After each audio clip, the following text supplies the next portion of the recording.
What it do, family? It's your boy Burrows, and welcome back to the channel. There's a lot of stuff to go over in this video, lots of it. Since my last video, lots of information has surfaced, or shall I say resurfaced, in response to that video being made. And in case you haven't watched that video, I highly recommend you go watch that video before watching this one. But in case you don't, I'll just summarize what happened. Essentially what happened was there was a staff member who gave someone perms, and that someone caused a chain reaction in which they gave other people perms, and SFW was sent slurs, hella hard R's, you know, all that good stuff, all that good jazz. And that caused a chain reaction. We know who did it and we know why they did it. The perpetrators say it was a random, just spontaneous opportunity that they took. But honestly, I truly believe that it's just a result of the complicated and honestly rocky history that LockOver and Overlock has. So that's going to be the topic of today's video. I am going to the best of my ability to explain the history behind LockOver from the beginning of Overlock to LockOver now, and even cover some allegations from the past. Hope you guys enjoyed the video, and yeah, let's get this shit on. So shortly after my LockOver video covering the situation, an Overlock tester came to me with information regarding how the game's climate was back in the day, and that's what we're going to be covering right now. We all were generally just people who enjoyed Overlock and its competitive side, as it offered a lot. But as time passed, updates started to majorly slow down to a point we barely got an update per month. And that started taking away a lot of the player base, leaving us with only 200 to 400 active people at the time. Some updates, such as the Ego update for teams and the boss updates, tried to bring the player base back up, but it ultimately failed. So it seemed like the game suffered from problems that kill most Roblox games. A strong start, but a lack of consistent updates, which killed the game. It seemed like a very loved game. I've seen a lot of people claim that it was their favorite and the best Blue Block game on Roblox.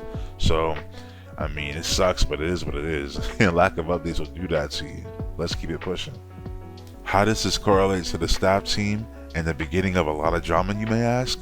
Nico, otherwise known as Yakuza, for those who don't know, that's the creator of LockOver/Overlock, is known to be a bit of a hard listener to other people's opinions or suggestions, which limit his perspective on a lot of stuff. Generally, that rubbed off badly in the staff team. Getting staff at the time was insanely difficult because it required you to be noticed by Nico and basically approved by every staff member, which is an issue even modern day staff members will have to deal with. So apparently, Nico had big nuts, yo. He just didn't care what anyone said. He didn't care what anyone had to say. He didn't care what anyone suggested. He just wanted things his way. Which, I mean, respect that, bro. I mean, it is what it is, but I can definitely see how that would be annoying to deal with and obnoxious to work around and work with. Staff being this rare thing that you needed to be noticed by Nico and approved by every other staff, to me that's kind of weird. I would have assumed that just having a trustworthy, capable person is enough to be staff, right? That's what I assume. I'm not familiar with how these Roblox games and the recruitment works. Around that time, Nico decided to stagnate all updates for a good 3 months before dropping a small quality of life update after major pleading. And here's where a major key of the story happens. Haz and Nico were good friends, and so Haz, after dabbling in scripting for a while, approaches Nico. He genuinely loved the game as well as the community, so he wanted to take over doing updates on his steed, in which he would not ask for any payment and just provide all of the profits to Nico. Real nigga. So we, the remaining player base, can continue enjoying the game and having proper content after God knows how long. After a lot of pleading and out of him also pitching in funds for new animators and modelers, the plea barely went through and Haz received access to TC. I don't know what TC is. So in my last video, I went over how Scaries wasn't the only person involved in that situation. There was also a dude named Haz that was involved. At the time where this information is coming from, Haz was one of the three big managers for Overlock. So he was pretty involved, I guess you could say, in the process. I don't know to what extent, but hey, he sounds like a real nigga. I can't even cap, bro. He went into scripting just to get niggas updates for a game that was slowly dying, I suppose. And he didn't even ask for money. He said, yo, Big Nico, let me help you, my nigga. I won't even get paid for it. I just want to feed the youth. He just wanted to feed the youth. Shout out to my nigga Haz, bro. That nigga, he had a good heart. If this information is true, Again, I don't know. I'm just getting information from someone that I consider, I would say, is trustworthy. So yeah. After a lot of quality of life updates as well as weapons were added in the span of 1.5 weeks after Haz received TC terms, in which I cannot lie, Nico did assist with bug fixing as Haz was not as experienced with that, yet he randomly opens up a Patreon. Said the Patreon had multiple levels, 10, 20, 50, 100, and 200 euro. Sounds normal, right? The player base at the time increased from 100 to 500 astronomically and was being maintained by the players. Good looks, good looks. The thing that rubbed off all the active players awfully towards Nico was his 200 euro package, which was, if you bought it, if you received the spec of your choice. If you check the trailer, you'll find an example of one from Nightwingio. Said specs were very overpowered and it ruined competitive play to the point we, the players, decided to ban it from every scrim/comp tourney or any form other than public as protest. So, first and foremost, there was some information on this video when I first dropped it. I deleted it and I'm re-uploading it. So if you're seeing it now, this is the re-uploaded version that's more accurate. Nico was not the one who made the Patreon. It was Haz, which breaks my fucking heart. Cause I was glazing that nigga. I'm thinking like he's the unsung hero. I'm talking about Haz like you talk about someone that saved your life. And this nigga's the one that got hungry, not Nico. Got you, no problem. Is there any way I could earn some profit so I can keep some shit for myself and reinvest shit into the game? Damn, bro. So I'm thinking this nigga's a good Samaritan. Oh, he's hungry too. There's around 300 active updates and I have no plans to stop.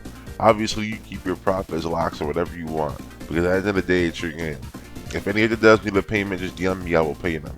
You never mentioned that you will do that for profits. You said you just want the team to update the game. Of course, I completely agree, but I did also bring back a lot of players to a game that most people thought was dead, and I'm not going to stop anytime soon. I wasn't expecting profits at the start at all. I completely agree. Well, yeah, you did by updating, which is something I could have did too, but didn't want to. Whew, bro, this dude has, dog. Like, bro, how are you gonna say you weren't expecting profits in the start when if you're making updates, especially at the rate that you're making them, of course people are gonna come play the game, right? There's no way I can't sit here and just act like you expected to drop updates for a game and like only 3 people or 10 people or 20 people will play it, bro. Like I just can't I can't expect that. I just can't believe that.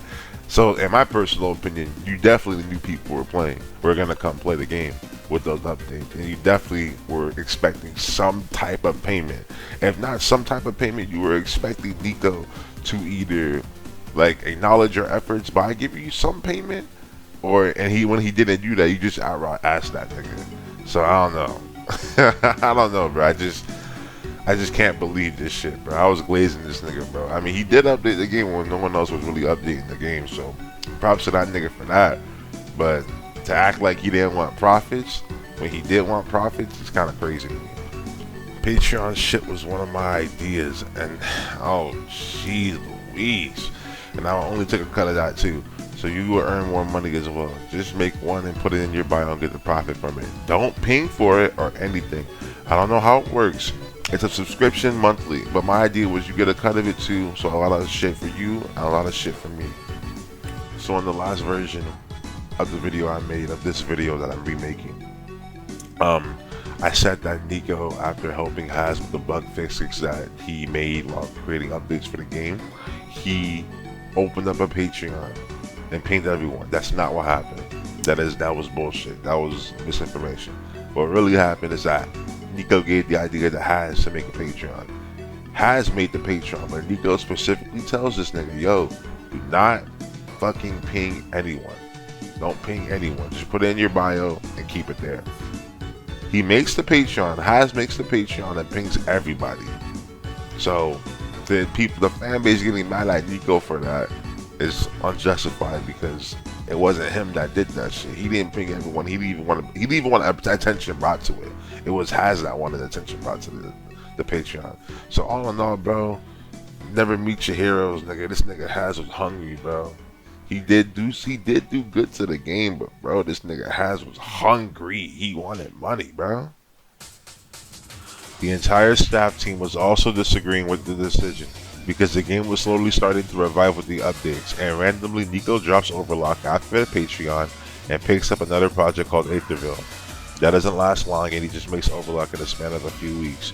That of course made a lot of us, the active community of Overlock, hate this decision, as we wholeheartedly supported the gameplay of Overlock and the continuation of it. Because we all had poured in our time and effort to maintain the player base through actions, and for it to be disregarded just demotivated everyone and dismissed everyone's opinions. That's what made a few players spiteful for his decision. To be completely clear, Haz was demotivated but wasn't pissed or vengeful about it. He does not deserve to be attacked over this. The players you got from the updates are not something special. I could have got them in a single code update. 200 player, which is normal. 200 to 400. When I used to update, I used to get the same amount, so he didn't get any new players like he's claiming. The game ended up dying again since he said lack of updates were the problem. He updated multiple times, still died, so don't blame me. I tried my hardest to keep the game alive. But yeah, Overlock is not a CC game, so why would I keep updating for a few players? Right now I'm going to put some pictures on the screen, and these pictures seem to corroborate what my main source is telling me regarding Nico and his, I guess you can say, attitude.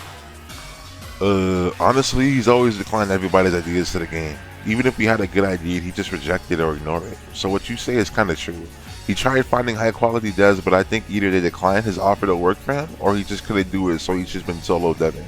Again, in full honesty, the owner is a really newbie scripter, and every other actual good dev can tell you the same thing. It came back when Haz made updates. It got like 1k average, and Nico decided to still not do anything with it because he got his bag. No worries, I just want the full info to come out.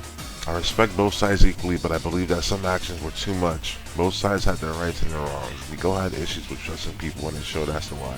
Scaries in the older generation of players felt neglected and ignored, as well as just used to further profit Yak's pockets. Now this is the portion of the video I didn't really want to include, but I do feel like it's necessary for everyone to have a clear understanding of what the history of LockOver and Overlock is, and this is a necessary part of that history. And I want you to know exactly who the owner of the game is, right? Even though I like Nico personally. Around like, I would say like about a few hours after I dropped my first video, I was notified of someone saying that Nico is a predator and that he preys on minors and married girls. Obviously I'm shocked, so I go and look into it, and I get linked a video where it exposes quote unquote Nico for preying on an underage girl while being 19 years old. I'll be posting some of the screenshots of the incident on screen, but I won't be reading them out loud because, nigga, I'm not reading that shit. I don't feel comfortable reading that shit. So yeah, I'll just let y'all read it.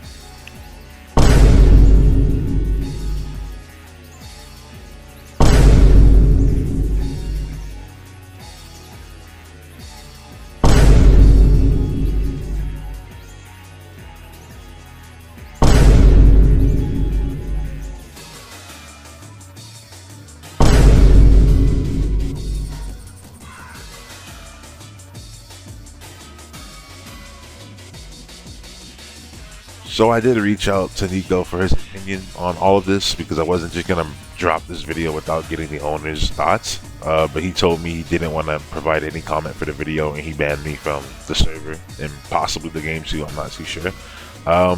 So I do think it's a bad look, but I can't bring myself to say he's a predator. I don't think he's a predator. I just can't.